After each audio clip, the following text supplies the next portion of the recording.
yourself was banned from CrossFit, but we can't get him off the athlete council. If you can kill this guy, you get 2 tickets to the games. You know what? 2 of you do. So 4 tickets.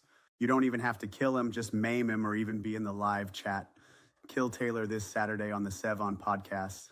See you there. Well, I won't debase myself to watch, but you should watch it. Okay. I like that. For sure. Yeah. So Kill Taylor's on Saturday, and there's going to be 4 tickets, so 2 pairs of two pairs of tickets to give away. This fucking fly, man. And I actually don't know how you win them. I wasn't told that. I was told tell people that we're giving away tickets, but don't tell. I wasn't told how they're giving them away. So I guess if you beat Taylor, you get 2 tickets, and maybe if you call in, you get 2 tickets. Toby, how are you? I'm good. Yeah, I'm enjoying a rest day, which is pretty rare at the moment, and just chilling. I've actually got embarrassingly, I've actually got a Beyonce concert tonight, which was my fiance Florence's idea. So mentally preparing, mentally trying to dial in to go watch Beyonce, which I'm not, as a me being like I'm not over the moon about it, but it'll be fun. Yeah, you can't even take drugs either. Like you'd be. Let's try thinking, how would you detach yourself from it? I think you could probably take THC nowadays from what's coming out. Yeah, you can't take peptides. I know that. Yeah, true. Let me just ask how we're giving the tickets away. Maybe somebody can tell me. That didn't work out. I don't know. Anyway, so you're in think tank. You're in Georgia. Yes, and you've been there for what, like a week? No, I've been there ages. Okay. I was living in Bali beforehand, and you can barely. Yeah. I'm trying to understand. I was trying to get like a handle on your timeline. Yeah. So you were at Blueprint, and that's like where Harry and Amy and those guys are. And then you left there and went to the Middle East, like Dubai or Abu Dhabi or somewhere. But then when I spoke to you, the first time I spoke to you was after Africa, and you were in Bali. Yeah. And now you're in Georgia to prep for the games. But where do you live? Do you live in Abu Dhabi or Bali? This is a stressful question for me. I don't really live anywhere. So okay. Yeah, so when I was at university, I went to university near Worcester, and I was living with Amy for like 6 months. And then me and Florence didn't want to live in the UK, so I got a job in the Middle East for like 18 months, and then basically cashed out after Dubai and lived with my sister-in-law for 6 months in Bali, and then now in America, and then we'll be going back to Portugal after the games. What's in Portugal?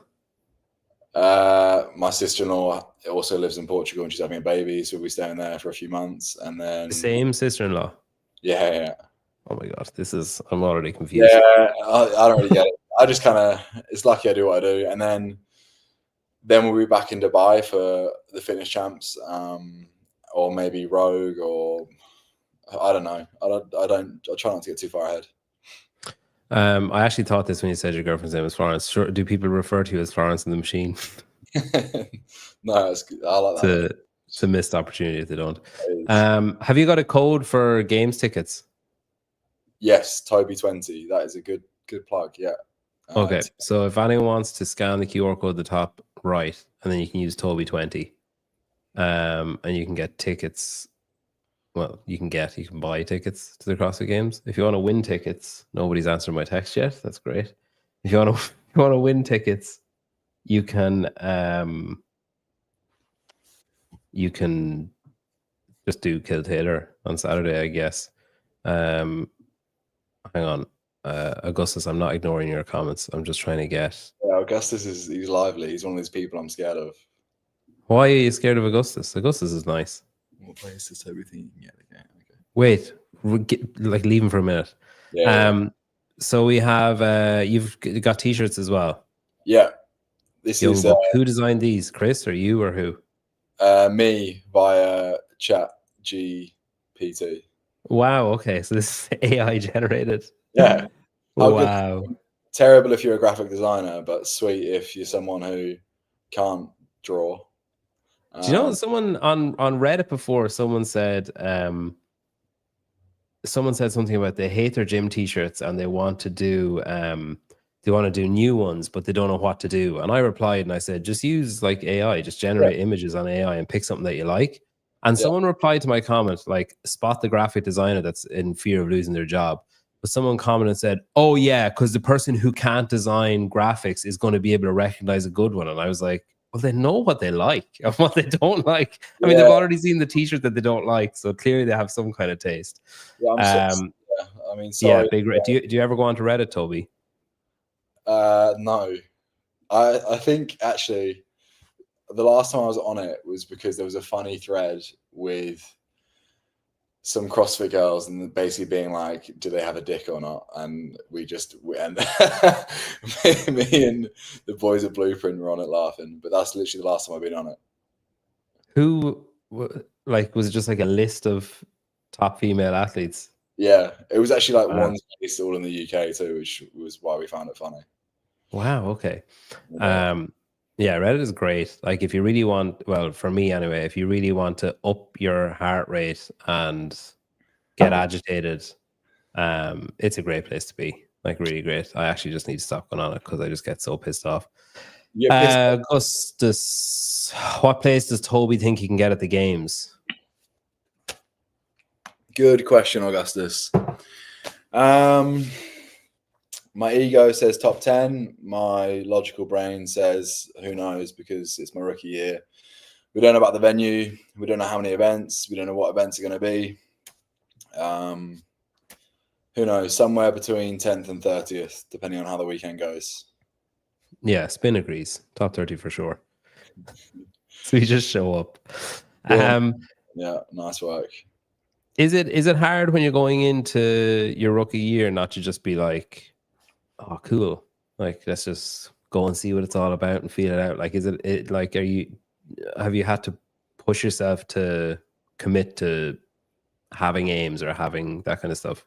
No, not at all. I think maybe I had that in my first year at Dubai, but like, yes, the games is really cool, but it's just another competition. Like, unlike a lot of maybe American athletes, like, Europeans tend to compete a lot more, I would say, in general. Maybe we compete like 5 to 10 times a year. Over the last 2 years, I've probably done like close to 30 competitions than 20. So for me, it's just like another competition, basically, which doesn't mean I'm complacent for it and doesn't mean I'm like anxious for it. I'm like, I'll approach them all the same. And yeah, I don't really know whether that answers your questions, but I'm not in a like, wow, it's the games. Like, yeah, it's cool, but if you want to make this your job, like, I'm here to have a job. Like, I need money from the games. And I know that if you did finish bottom 10, you're not getting paid. So I'm not there to just like, oh, this is cool. Like, which I know athletes previously coming out of Africa have been like, oh, sweet. Like, yeah. This is as good as it gets, because they're going to come. When am I getting cut? Yeah, exactly. Did you identify, like, was you competing in Africa because you were like based out of the Middle East and stuff, or did you identify that as a good route to get to the games? Identified it as the best. Basically, the eligibility for Africa was they wanted to keep it within the Middle East and Africa. A good one. And then they basically gave me an invite, and I said to them when they gave me an invite, I was like, well, I'm actually not going to be in the Middle East for more than 2 months at the time, basically. Like, I'm not going to live here anymore in about a month's time. And they said, yeah, it's not a problem. So I was like, sweet, like, even better. So I could still carry on my plan and compete, which was, to be honest, like, compared to some other competitions I've done, it was so well run. Programming was good. But like, I immediately identified that this is, as the field goes, the weakest semi-final field, right? Because even Far East had a good field. And then they also identified it was going to be like 4 days long with like 10 events. And for me, I'm like, the more events, the better. The more of a beatdown this is, the better. And yeah, like, it was just speaking to other people, because I remember after Dubai, we were like, oh, do we even do the CrossFit season? We didn't even know what it was going to look like at the time. Like, nothing had been confirmed until like late January. But then as details started coming out and as I got an invitation, we were like, well,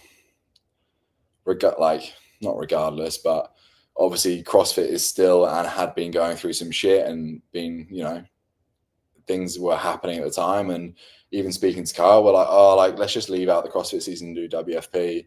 But both the WFP qualifiers, the first one was 2 weeks into moving to Bali, so I was out of shape for.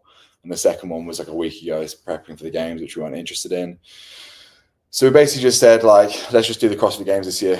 And we were pretty confident that that was a reality. It wasn't like I know doing French Throwdown or Waterland Fest. And like, it was a possibility, but nothing's guaranteed there.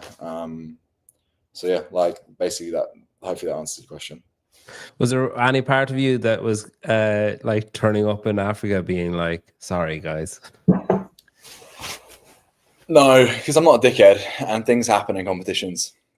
Like, it's also, again, this is quite common competing in the Middle East. Like, it doesn't, because there's no depth of the field, if you literally finish outside the top 3 in any event, it's anyone's. Like, you could literally win a single workout, but if you come 20th in a workout, like, you're not going to win the event, which is a bit different to, for example, the guy who came in 3rd in Africa was 29th in Dubai. Or 28th in Dubai, and I was 2nd. So like, that's how big the drop off is compared to an elite field. Whereas in Africa, like, it's more like you just can't make execution errors. It was never similar to, was it Guy last year in South America when there's no buffer for anything? Yeah, exactly. It's just like plummet. Yeah.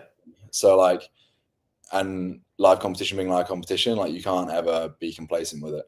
And I literally that exact thing happened. I nearly bombed because I came down early from a handstand walk sprint. So no, like, you should never be complacent with competition, like no matter who it is. I'm always fired up. So like, I wasn't ever, if you go any competition, if you go into it complacent about it or like, oh, I'll just do it and things will work out, like they never do. Same as qualifiers, same as anything. So then did you do the open just to kind of keep your options open, or were you like how this is year what, 6, 7? Open. For you, yeah. 2019, where there was 2. 19, 20, 21, 2, 3, 4, 5, 7. Yeah. Okay. And did you like, when we go back first, so when did you discover CrossFit or whatever? Like, when did you start doing it, or why? So I came back from coaching and teaching a year in Australia, in Sydney. Why are you laughing? Another country. Okay, go on. Yeah. So yeah, true. Came back from a year in Australia, and previously I was playing high level rugby like 5-6 days a week, and basically what's high level? What constitutes high level? Like for my age, I was playing like schoolboys or academy level, that kind of stuff. Everyone fucking plays for an academy, but you know what I mean. Is this in it? This is in England. Yeah, or in Australia, in England. And because I saw on the Think Tank show, you went to boarding school. Yeah, I went to boarding school. Yeah. Okay. Where was that in relation to where you live? So I live in Norfolk, which is East Midlands, and the boarding school was like 2.5 hours away from where I live. Did your parents hate you, or why were you sent there? I got like a good deal basically, and even the last few years of my schooling was totally free. So for rugby, for rugby and academics, I was actually going to drop out. And jock and a nerd. Any mum's wet dream, but so I was actually going to drop out and do. Like, it's quite common where I live to do tree surgery. Okay, like lumberjack basically. Yeah, kind of. Yeah. So I was going to do that, but then the school was like, "Oh, like we don't think it's best. Someone like you goes and chops down trees for a living, so we'll offer you schooling for free for the last few years." So I ended up. Why? That's just a big industry where you're from, basically, is it? Yeah, I guess it's like there's a school near where I live, which is lots of tree surgeons come out of it. I guess like I know at least 8 of my mates who do tree surgery. Is it well paid? Not really. But like, why did you want to do it? Just because they were doing it? just fun. Like it's outdoor work. You like work with your hands, climb trees, have a good laugh. Like I don't know. Shout timber. Yeah, What's not to love? why not? Yeah. But yeah, it didn't happen. Was your boarding school like a 7-day thing or a termly thing, or how did that work? How many nights were you away from home, we'll say? Oh, like 3 months at a time. Oh, really? Yeah. It was. This school is like it's like Hogwarts. It was a naval boarding school. So we like dressed up and we did like marching on Sundays and like all this kind of stuff. And I loved it, to be fair, because you just round your mates 24/7. And did you know people when you were going there though? If it was that far away? No, not at all. Like so you just walked in, and had your dad gone there or something, or why there? No, so my granddad was in the Navy, and he basically got some discount from being through the Navy to go to the school. So that's where we ended up going. But like when you're 12 or 13 years old, like which is when I started, like you don't have a network of people. Like you don't know other kids that are going.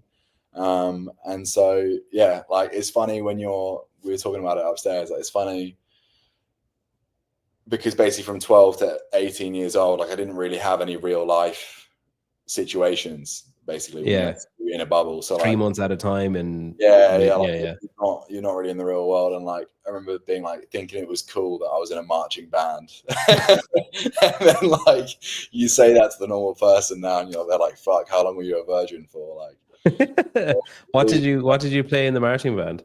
I used to play the trumpet as well, which is probably the fucking least. Oh, okay. Yeah. What school was it? It's called Royal Hospital School. So RHS, what they called it. Okay. I went to boarding school as well. Mine was only like Sunday night to Friday evening or whatever. Yeah. And I lived like 20 minutes away from it. So I did go because my parents hated me. Nice. What did your parents do? Like what did they do for work? Yeah, so I grew up with my mum and my stepdad and their step family. So my stepdad's a farmer, and then my mum is a nurse. Basically, used to work night shifts. Do you think what kind of farmer was your dad? Stepdad or dad, same thing. Stepdad, yeah. He grows potatoes, wheat, barley, sugar beet, peas, maize. Crops. Can't name anymore. Yeah, crops. Yeah, not like weed. Like whatever's going. Yeah. Was he kind of handcuffed to the farm a bit, or could he go and like did you go on holidays and stuff, or was he kind of stuck? Well, there was most farmers. Kids, so there was 6 kids at each. I remember we went on one holiday as like the whole family, and I think the family's been recovering financially ever since. We went on a ski trip when I don't know, when I was like 10, and literally have not been on a holiday as a family since, just because it's so expensive. So you have 5 brothers? I have a full brother, full sister, and then 3 stepbrothers I grew up with. Okay.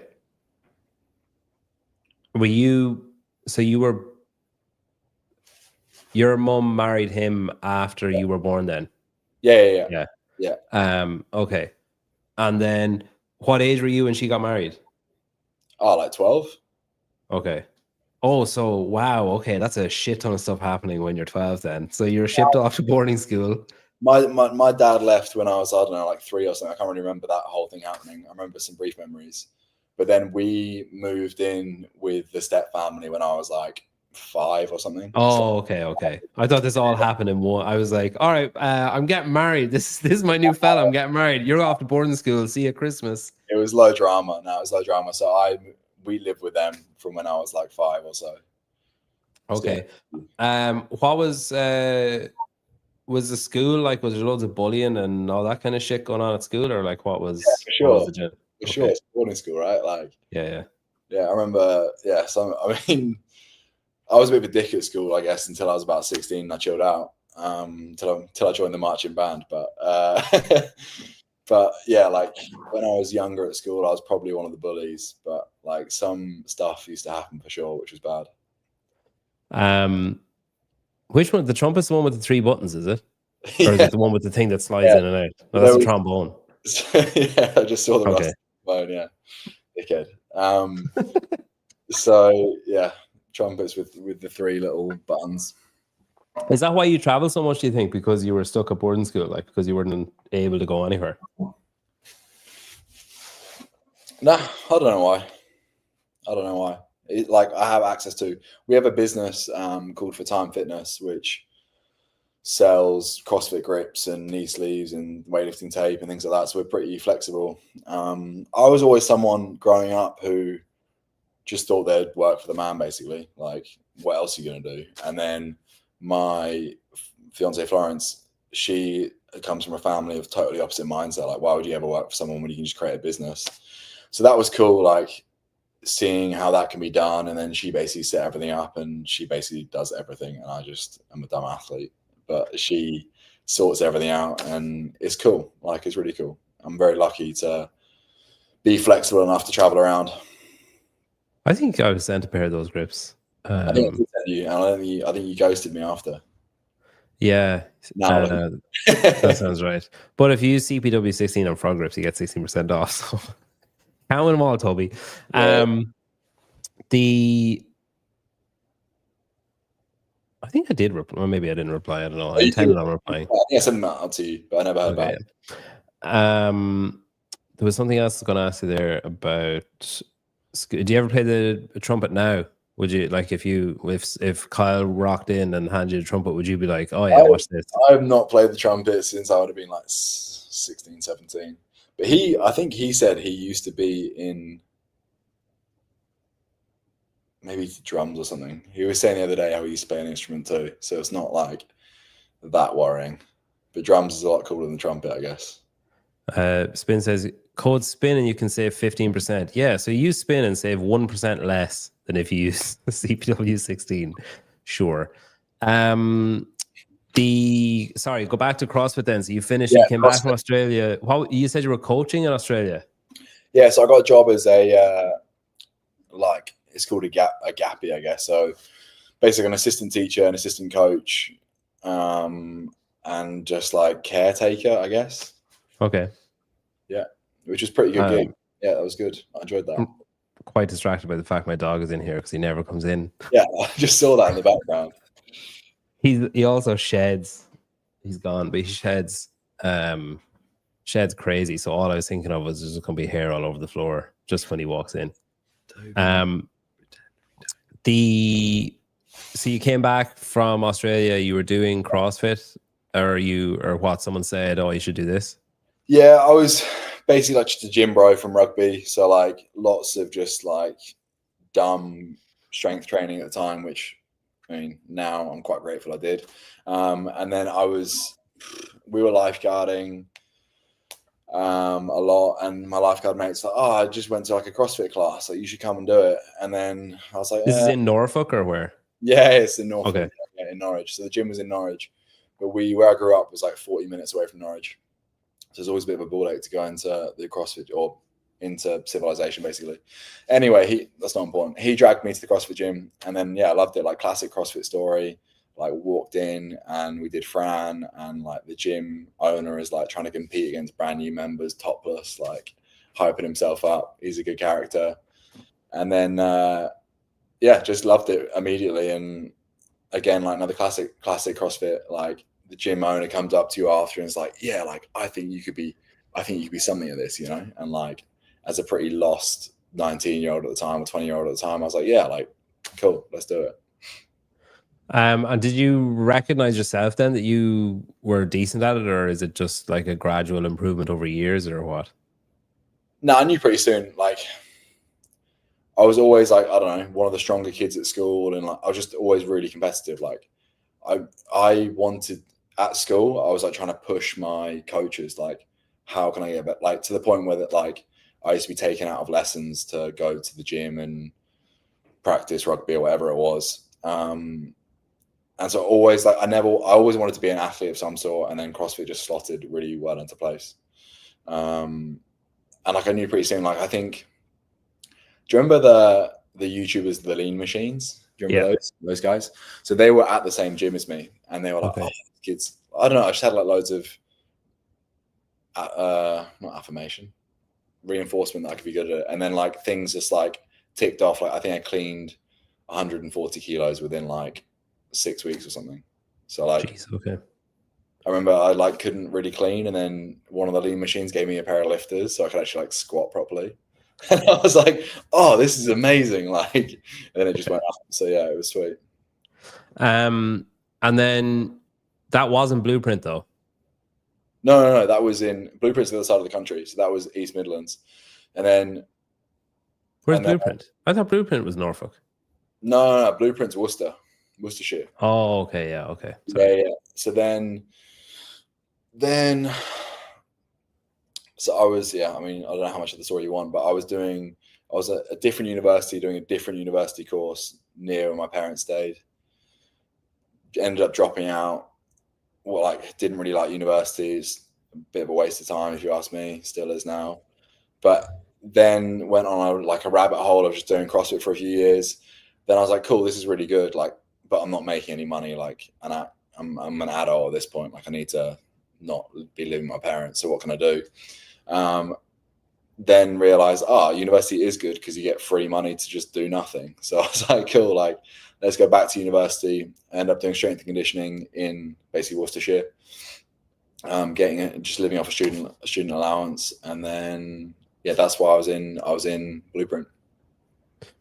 And was it as competitive as it appears to be now? Like, I know obviously the AOD are there and they're that team, and then Harry's there and Amy's there. Was it the same then? Were you all there at the same time as each other?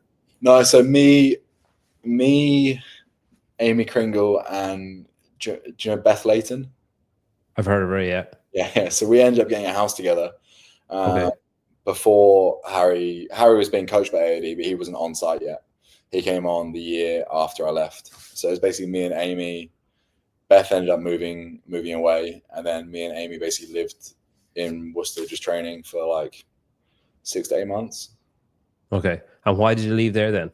You fell out with everyone and everyone hated each other. No, nothing like that. It's actually a good dynamic there because like, so you've got AOD programming, you've got team training programming, and then myself, who was on a different program entirely. I was with QHP, so it was kind of a good mixing pot of like, no one had the monopoly on the gym, and it was just it's a good vibe. Like, even I know Amy jumps in a lot of the AOD sessions, Harry might jump in on the team training sessions. Like, it just worked out well. And then we basically left because I didn't want to be in the UK.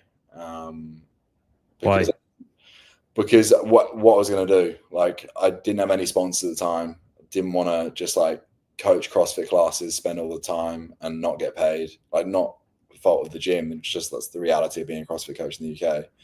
You can't afford to live as a CrossFit coach solely. And then, got a job in Dubai basically. And Dubai was one of those, like Vogue or one of those, was it? Say that again. Was Dubai Vogue gym like one of those? Oh yeah, so I got a job initially at a gym called Inner Fight. Oh, I know a guy that's working there now. Do I? Sarah Sigmund's daughter was there as well, wasn't she? Yeah. So we lived in like opposite buildings, same building complex. Yeah. So she trains at Inner Fight. I got a job there. I worked there for 12 months, which is the longest job I've ever had. And then worked at another gym, which was amazing, called CrossFit Elevate, which was like 10 minutes down the road.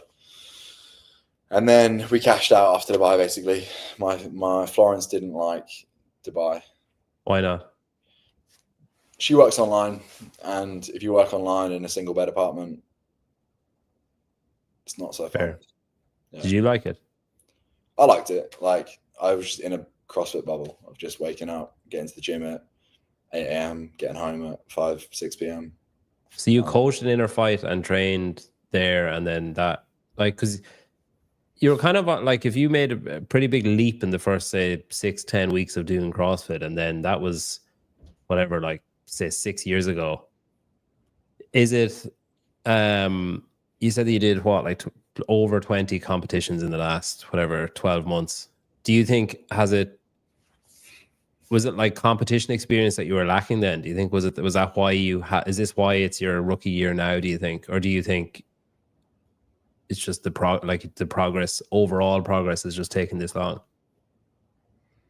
I've always it's been, again, I've always had like the raw metrics, like weightlifting, gymnastics, conditioning has always been there. But then you put it in a CrossFit setting and it's always fallen apart, which if you're trying to go through the European route of quarterfinals, is you have to be together. Like, especially in an online setting, I'm a type of athlete who progresses and plays is better and better and better throughout each stage of the season. So I've always said, like, I'd always be more confident for a European semi-final than I am European quarterfinals. Okay. Because you like racing people, basically. Or is it the programming? No. Well, a bit of both, but I'm always someone who favors an in-person competition as opposed to a qualifying event, basically. So, like, we've always, here he is, my coach. Hey. I'd always back myself more in an in-person competition. But yeah, so the progress, there's been definitely like a massive upward trajectory on just bringing it together, which A has been competition experience, B has been really, really good coaching from Kyle. Self-belief and like just self-talk, I guess, as well is huge. Like, you can actually do this. And even just like learning the small things, like, I don't know, when you start beating people, I guess it kind of not reassures you, but you're like, oh, this is like things are actually happening. But it's it hasn't been a consistent trajectory for me, I guess, is the answer. Yeah. Well, so you were with QHP, is that's Elliot and Anthony Monks. Okay. Yeah. How long were you with them for? 2 years. Okay. And then you moved to Kyle after that, or someone else? Yeah, I moved to Kyle after that, yeah. Why Kyle? Why Kyle? Training think tank, like, I've always absorbed all of their content, basically. And Kyle was someone who I had like I wanted to work with Kyle. Like, I wanted to work with either basically Max or Kyle, and Max was full. And also Max mainly, I don't know whether this is right or wrong, but he mainly trains female CrossFit athletes. And like Kyle, Travis. Yeah, true. I didn't thought that. And maybe Champion.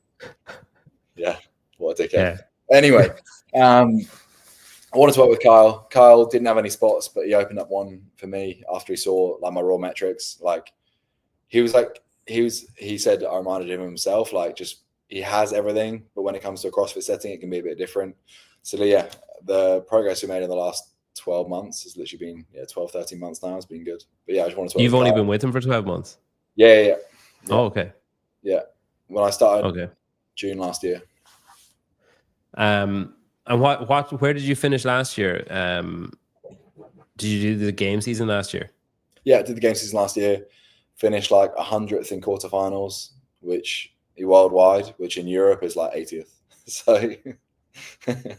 So couldn't get through. That's crazy. That's crazy in a year. Do you think that you would have qualified if you didn't go to Africa? Like, do you think if you went to French, would you, because obviously it's in person and everything else, do you think that you... I would back myself. I mean, who came out of French Throwdown this year? Moritz. Well, he had already qualified. Braun and Callum. And who did I beat at Dubai this year? Okay, yeah. Like, it's not... For me, it was just a season format thing. And like, with the amount of online qualifiers there were to get through to an in-person event, it was always going to be bad for me. Like, same, like, I don't know, the goal this year is to get to Rogue. But I know for me, like, qualifying top 5 or however they take for Rogue this year is going to be really, really tough. Like, but if I can get through that stage, I'm confident. But yeah, like, even, I mean, quarterfinals, the year prior, I came 100th worldwide, but there was some injury issues going on with my shoulder. I didn't have a really much strategy going into it. I ended up repeating pretty much each workout at least twice, a lot of them 3 times. It was just like, it wasn't a lack of trying or like ability. It was just a lack of direction, I guess. Yeah. What's the major difference between now and when you were at QHP then? Is it like is it because like Elliot's a good coach and the Monks guy appears to be good as well. So like what's Kyle doing differently that's speaking to you better?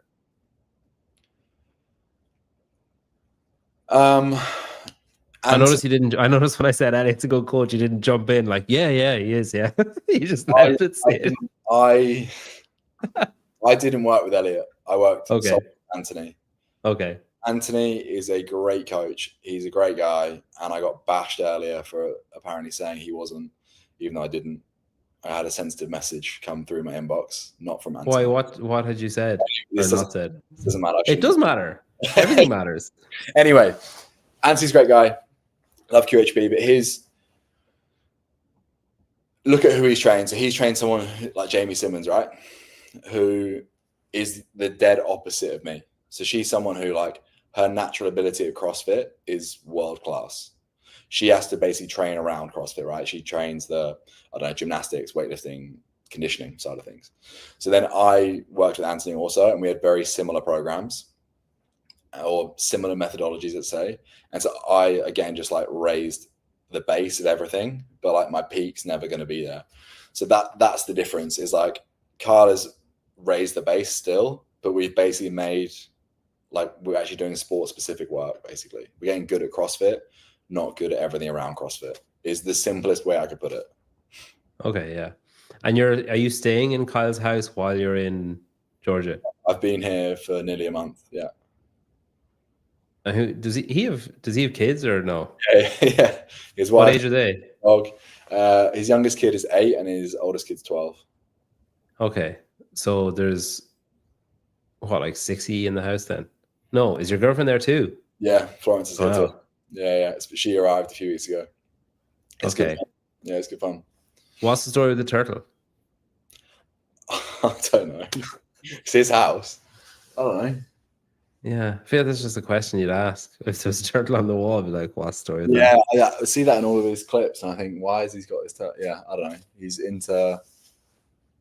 He likes turtles. Like turtles, yeah. Yeah, I don't know. Ask him. Doesn't like Teenage Mutant ones, but just likes like the original, like the classic. What's is games training then? So since you qualified, this is your first time doing games training, which is obviously different. I know you say the game's just another competition, but like it tends to be different than, as in it tests more stuff, like more odd. There tends to be more odd object stuff. There tends to be more variance in the time domains than there is at other competitions. Has your approach to the games been similar to what you've done for other competitions, or have you been like, oh shit, this is harder, or this is like more volume or different? Or one of my weaknesses is like odd object crap, basically, like, I don't know, heavy sandbags, flip sleds, crap. Kettle's not so bad. Anyway, that kind of stuff. So it's been a lot of work on that, basically. But volume is about the same. Like I tend to be more of a high volume athlete anyway. Time domain, because the stuff we have to work on, like my aerobic development as well as CrossFit, like it's always pretty broad for me anyway. Like prepping for Dubai, we were doing like 5 or 10K desert runs, like in weighted vests and things like that. So like that's not too much of a worry. I guess, yeah, it's not, you just train as it is. It's another competition. You're just training specifically for things that have been tested previously. Like I wouldn't be doing desert runs for the CrossFit Games, but I was doing it for Dubai. Similar for the games this year, like they've already announced the maybe endurance event. Maybe there's some other longer domains, but that's being trained. And then around that, we're training what we think we might see. I mean, we're going up to Indiana next week to do a games camp with Alexis and Lexi Neely, I think. okay. Yeah, but like I said to Kyle, like Dubai, I knew as a competition because I did it the year before, and so I had a lot of like insight on what the style is, or even the turnaround for events. Like I knew that event 1 in the day is going to start at 5 p.m. and then you're going to have like 2 or 3 events within the next 3 hours. So that's a different style to the games, which I don't know, but it looks like it's spread out throughout the day. I don't know. Kyle's got experience with training think tank and his own experience. I'm just taking it in at the moment, to be honest. Not asking too many questions. Just doing what you're told. What's it like training there versus where were you in Bali, like Wanderlust or one of those places? Yeah, I was at a place called Bamboo, which is in the Bukit, which is further south. That is hectic. It's the best gym you can get in the country or on the island, but it's just hectic. Like there's 300-ish members at a time when there's classes on. Like getting space is impossible. Like I remember watching workouts where like I would see some girl do deadlifts and go out for a run, and when she comes back, the bar is like stripped and gone. Like it's literally like it's that savage. Like getting space and anything like that is really, really tough. So we knew that we couldn't train there for the games. So we knew that I had to be in the US as soon as possible. Even training there for semis was very, very tough. Yeah. What's the environment like at Think Tank? So who's there? Lydia was there. Lydia's here now, yeah. Travis is here, yeah. giving you guys a push as well. He's getting ready for like he's doing whatever World Fitness Project, and that's only like 2 weeks after or 3 weeks after, is it? Yeah, he's on and off. He's rehabbing from a back injury from Tour Event 1, which it's like one day he'll be like, oh, I can't jump in the training, and then I see he's doing like 405 banded deadlifts. I'm like, oh. And then he's just like, he's so experienced, right? So it's good to have his insight. He jumps in, he doesn't jump. What am I trying to say? He jumps in just with his head, I guess. Like, will give us tips throughout the day and coaching. Like, he won't necessarily do the session with us, but he'll be observant. And then Max is here, Adam's here coaching, Kyle, Lydia, Annika came up for WFP qualifiers. Chandler Smith is around somewhere. He came in the other day. He's moved here or something along those lines. It's a good crew. I really enjoy it. Like the gym is equipment wise and space wise is amazing. It's cool. Is there like a group dynamic to the training, or is it just like you and Kyle, as in like coach wise? Like as in, does Max pull you to one side and say, hey, I noticed that you're doing this, that, and the other, or does everything for you come through Kyle, say? A mixture. So like, for example, Kyle went on holiday last week for like a week or 10 days or so. And then Kyle like messages Max like, hey, like Toby's doing flip sleds today. Like, can you just have some eyes on and give us some pointers? And then Max will, throughout that small piece of the session, will have a look and give me some pointers. But prior to that, Kyle, when he comes to the gym with me, will coach me throughout. And I mean, he's also prepping. He's got his own games at the end of August. So he's also training, and we do a lot of sessions. Like we try and get our morning session in together, which is pretty fun. Like, so yeah, it's a good dynamic. It's healthy. It's not, I'm not like coddled by Kyle. Like he's pretty free to have other opinions and other coaches. And also I know that he knows me the best as an athlete coach dynamic. And so yeah, it's a healthy mix. Do you think is the games like the pinnacle of the sport to you, or no? I think the paycheck is, to be honest. As in the winning the games? No, I think. Oh, that just dictates what you do. Yeah, 100%. Okay, so it's kind of like it's a similar. Like I remember Luka Jukic saying similar, like that. It's like he did have the games as the pinnacle, but he was also like, I need to make ends meet. That's why I tour around the Middle East doing, for a couple of months a year, blah blah. Yeah. So is it basically like you like training, but it's a job? Like, yeah, when I was in Dubai, my salary wasn't covering our costs. So like, yes, I would love competing and I would compete a lot, but I had to compete and I had to make money, which is like, not that that's a good thing, but I think it helps. Like if you go to the games with zero financial pressure, coming 8th and coming 16th doesn't really make a difference. Whereas if I know like I can set myself up here if I do really well, and like, I don't know, like. If it was just money though, why didn't you just do our fitness project? Because the qualifiers were terrible timings. The first qualifier was like 2 weeks after I arrived in Bali, and I barely even made fucking top 1% in the Open because the humidity was like 128%. And then yeah, like I would love to do WFP qualifiers, and I want to, like, next year I'll look to do WFP qualifiers because it's better guaranteed money for sure. But like, this is what I was speaking to. I won't say which athlete, but he was like, the games are still the games, and regardless of what happened before, like if I was in your position, you still need to take the ticket. Like I'm not I don't know. I have my feelings about it, but I'm not a political influence of any sort. Like I'm an athlete and I need to make money.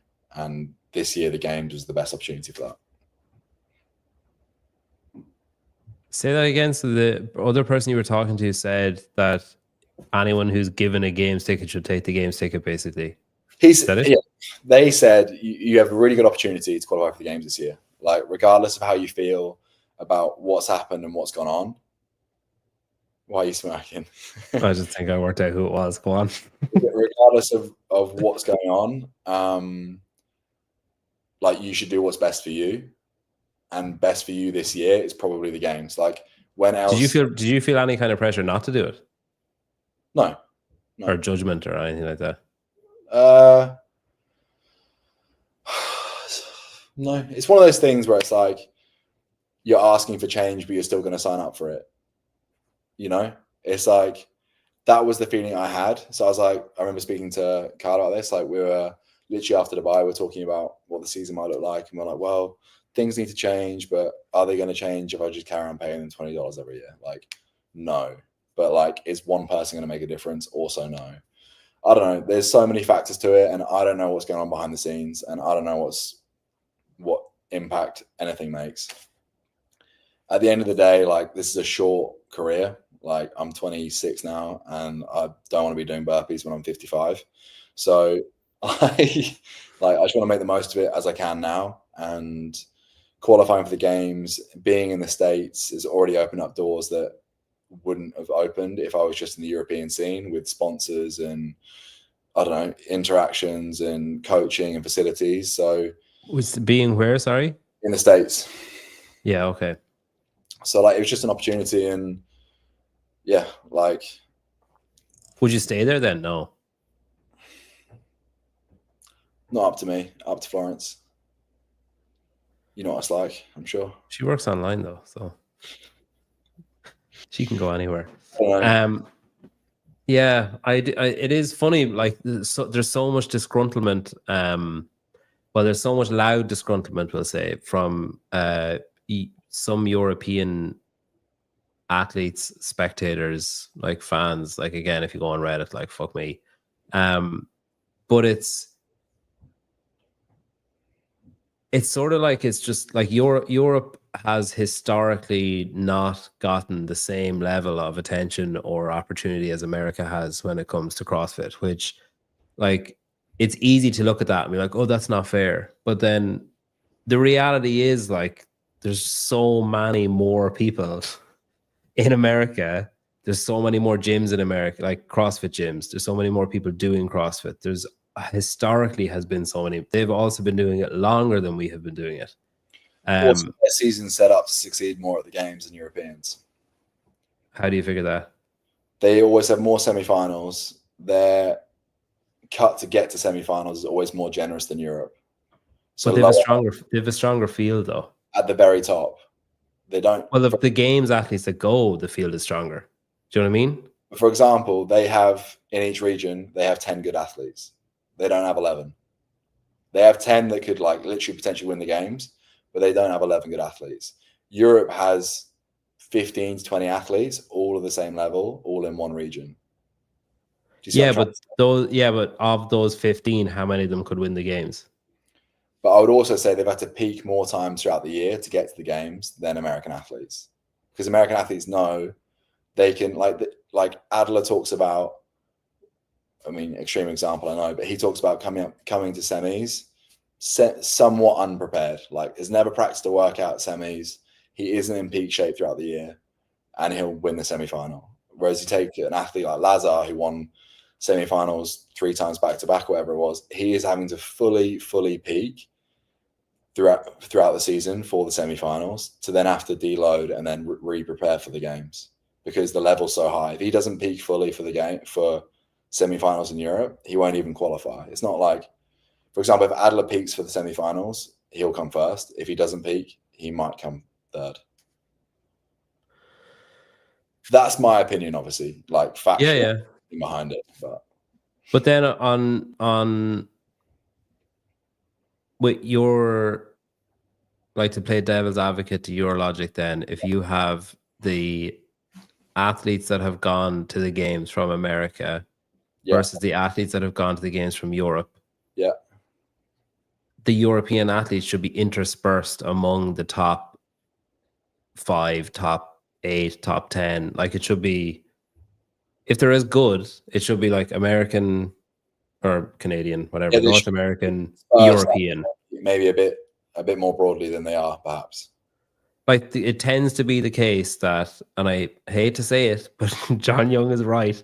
And it tends to be the case that the most of the European athletes or athletes outside of America and Oceania, say, tend to finish outside the top 7, outside the top 10. You know what I mean? It's like as in, I understand what you're saying, that the European field is really competitive against the European field.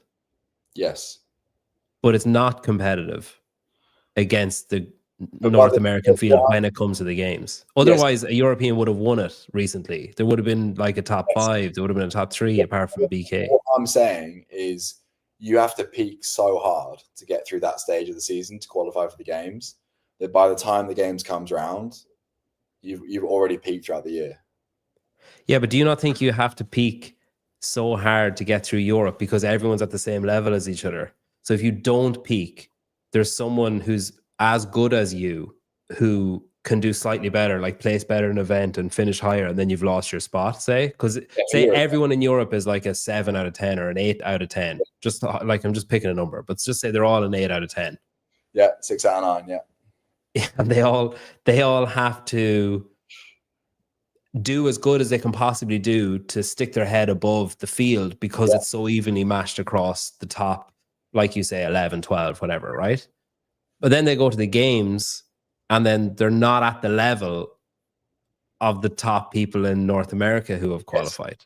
Yes, but like they've peaked to beat the people that are at the same level as they are. It's not like they're peaking to the level that Adler would peak to if he peaked in order to beat the people that they're beating. Do you know what I mean? Sounds such a silly. Yeah, I understand what you're saying.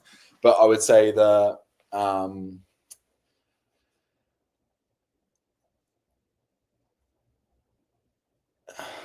like Moritz should podium then.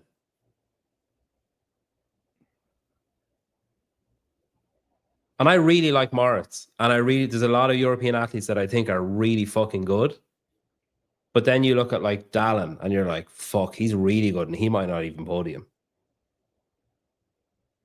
Do you know what I mean? Like there's levels to it. It's like going into a gym and being like, oh, I'm doing ring rows. And then you're like, wow, that guy's doing ring muscle ups. And then you're like, holy shit, that guy's doing sets of 10. Holy fuck, that guy's doing 30 for time. And then you go and watch Tia. Do you know what I mean? There's levels to everything. So I think it can be an incredibly strong field in Europe relative to the field in Europe. But for example, this is what I wanted to say. If Jeff Adler bombs events for him throughout North America, I mean, again, I'm picking a really extreme example. If he bombs the events, he'll probably finish 10th. And he'll still qualify. This is the old semifinal format. Yeah. If, I don't know, who did Yeller bombs events in Europe, he's going to come 25th.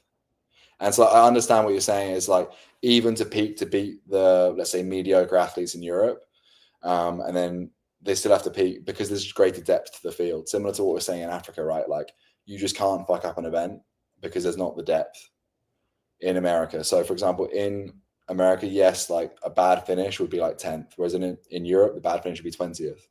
So they do have to peak a bit harder, which is my opinion is because they have to peak sooner in the season, by the time they get to the games, they're not as prepared or physiologically just drained at that point anyway, is my opinion.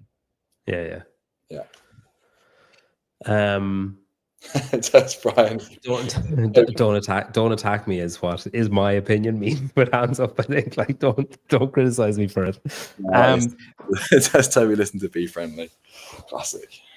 Where is that? Oh yeah, Kevin. Good Does one, Toby listen to Be Friendly? Say again.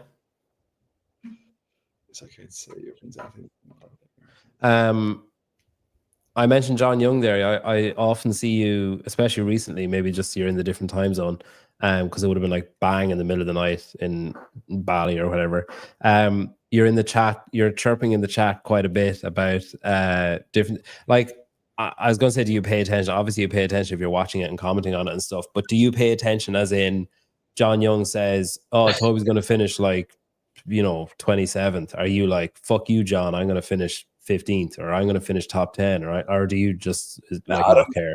I don't let one person's opinion get in my head, but you keep receipts, right? Like when you don't finish 30th of the game, he's going to come out for John Young. But I'm literally just sat in this sauna, bored as hell in the evenings, and I'll hear barbell spin is live, and I'll just chirp in, see what they say. And they put me in the like disabled category, and I'm like, right, well, I can't just sit there now. I'm just gonna sit here and let them agree that like I'm an inclusivity or whatever you call it, a DEI allowance, DEI athlete. Like, or you're just gonna sit here and take that. Like, so I like to chirp up, but that guy, like, you like John? I don't know. I've never met him. As in, his opinions, content-wise and opinions-wise, yeah. He's funny. It's funny. He's got a skewed opinion, right? Like, I used to have the same thoughts as he did when I wasn't as good at CrossFit. How do you mean? I feel like he's at the level where he's I don't know, he's got one metric that he can compare himself to games athletes in. Like, he's quite strong, right? So he therefore thinks his like analysis on CrossFit workouts and input is valid. But but once you get to a level where you understand like maybe a bigger picture to each workout, or just the ability of some of these athletes and what they can do, then your opinion is very different. What is predictions and rankings not be way off then? If he's, you know what I mean? Yeah. Like if he's predicting the top 10 and he's fairly accurate. I don't pay that much attention to what he says or does. So again, maybe people get sensitive in the comments, but maybe I'm wrong again. No, John will get sensitive, but nobody else will.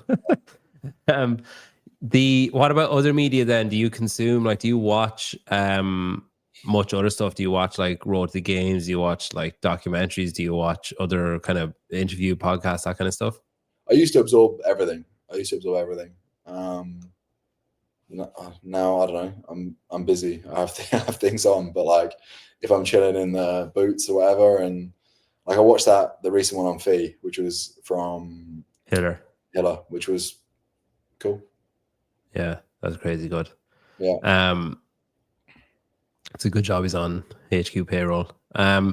The games then, so when do you go to, where'd you say, Indianapolis? And then do you go from there to Albany? Yeah, so we're getting, we're going to go to Indianapolis next week for a games camp. Then we'll come back here for a week, and then we'll fly to Albany on the 27th. Okay. And then after that, Portugal. Yes. Actually, I got to do the classic. Nah. I got to go to the UK for a horse race event with my brother for a stag do, Newmarket races. Oh yeah, that's kind of famous enough, isn't it? Yeah, Newmarket's good, and then I go to Portugal. Okay, and you don't know after that? I'd like to be in Europe. I want to compete in Europe. Because the field is weaker. I'm joking. And see whether I'm right or wrong. See whether I'm right or wrong. If I do well, I'm going to say I was wrong. If I do badly, I'm going to say I was right.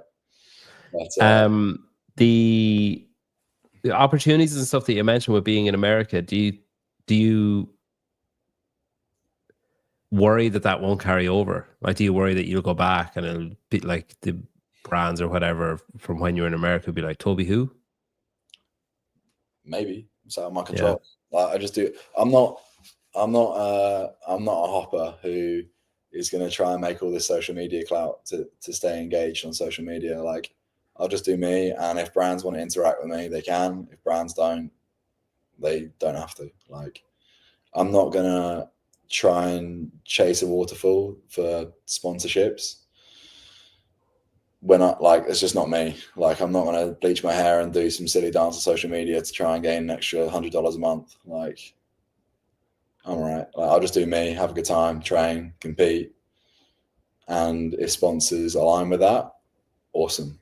Like, I'd be happy to work with them. Have you done an interview with Dave yet or no? No. Has he asked?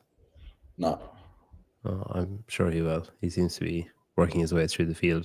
Well, I was just told the drug test came back yesterday, so maybe he was waiting for the all clears. What, from Africa? That's what I was told. I was told because we haven't been paid yet. This isn't a bash on Africa. Africa, you're great. Invite me back anytime. But I was told that there's delay in payment waiting on the drug tests, but who knows? Wow, okay, that's interesting. All right. So if that came back, you should get paid soon. You'll be able to afford your flight to Indianapolis or Albany or Portugal or wherever. Yeah. You can drop a ton at Newmarket and not worry about it. Listen, Toby, thanks very much for coming on. I really appreciate it. It's good to get to know you a bit. Thanks. Good luck in Albany and everything else. I guess I'll just maybe. I feel like Augustus has just been popping off for the hour. Oh, he's having an argument with somebody else. Oh, really? Yeah. Oh, yeah. Thank you, MBF. You're diabetic as well. Yes. You got it. You caught diabetes in Egypt.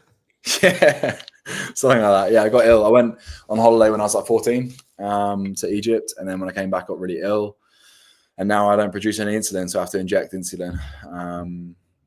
Did you rub a camel or something, or what? Do you have like a glucose monitor or a pump or what? So I actually think I'm having low blood sugar now. We'll find out in 2 secs. So this is a glucose monitor here. And then, oh no, sugars are all good. 119. What's it supposed to be? 120, one around there somewhere. Anywhere between like 90 to 180 or something. Do you get any kind of dispensation of competitions then? Are you allowed to bring on like food or something that other people wouldn't be, or no? Maybe. I don't know. I just have carb drinks, but every CrossFitter is addicted to sugar also. So it doesn't seem to make too much of a difference. The only thing I have to have is obviously a TUE to inject insulin. Okay. And have you always injected, or have you ever had a pump or what? Yeah, I've always injected it just because with my sports and things, I didn't want like ironically I have this on me, but I didn't want like a pump's a bit bigger. Yeah. And so I didn't want to pump, and I just do the free injections. So if you see me at the games injecting, I'm allowed to do that. It's a great cover. If you see other athletes injecting, I'm not allowed to do that. Yeah. They're like, I'm diabetic as well. I got this off Toby. What did that say? Taylor's knee caught diabetes or something. Yeah. That's what happened there. That's one. Yeah. Okay. Thank you. Taylor Self was banned from CrossFit, but we can't get him off the athlete council. If you can kill this guy, you get 2 tickets to the games. You know what? 2 of you do. So 4 tickets. You don't even have to kill him, just maim him or even be in the live chat. Kill Taylor this Saturday on the Sevon podcast. See you there. Well, I won't debase myself to watch, but you should watch it. Thanks, Toby. I really appreciate it. I didn't think that was going to play immediately when I clicked it. I really appreciate you coming on. Congrats on qualifying. Best of luck with your money making and sporting endeavors. Thank you. Thanks everyone in the chat. Kill Taylor Saturday.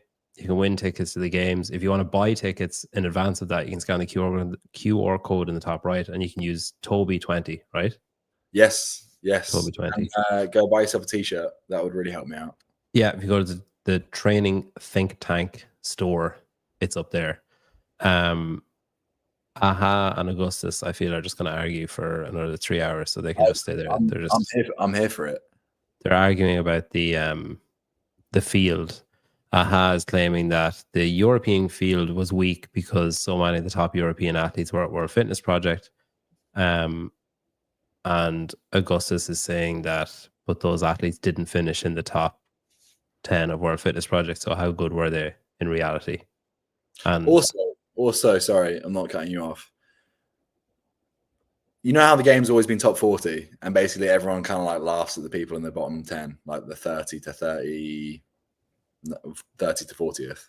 What's like the laughing stock now when it's top 30? Because everyone's past the. Do you know what I mean? Where is it now? Whoever's 30th, I guess. Oh, okay. Ouch. Yeah. Yeah, again, like there's levels to it as well. I think people will, make derisory comments about someone who qualifies from, like, Africa, Saudi Arabia, like Yeah. fittest in Saudi Arabia goes and then finishes like dead last, can't do some of the movements, the weights, whatever, and then it's kind of like, all right, okay. I think that's where people are like, come on, like there needs to be. I think so if I can't finish the 4 mile run in event 1, we're in trouble. Apparently, there's an ice bath halfway through. Yeah, there is every mile, every half a mile, there's an ice bath. Every mile. Yeah. It's not going to be that hot though, is it? It's a mile out, mile back, mile out. Oh, okay, yeah. So I guess there's an ice bath at one of the ends, or maybe even both ends. Yeah, I mean, who's stopping? Okay, well, I'm not going to get into that. Who isn't? Yeah. All right. Thanks, Toby. Thanks, everybody in the chat. I appreciate it.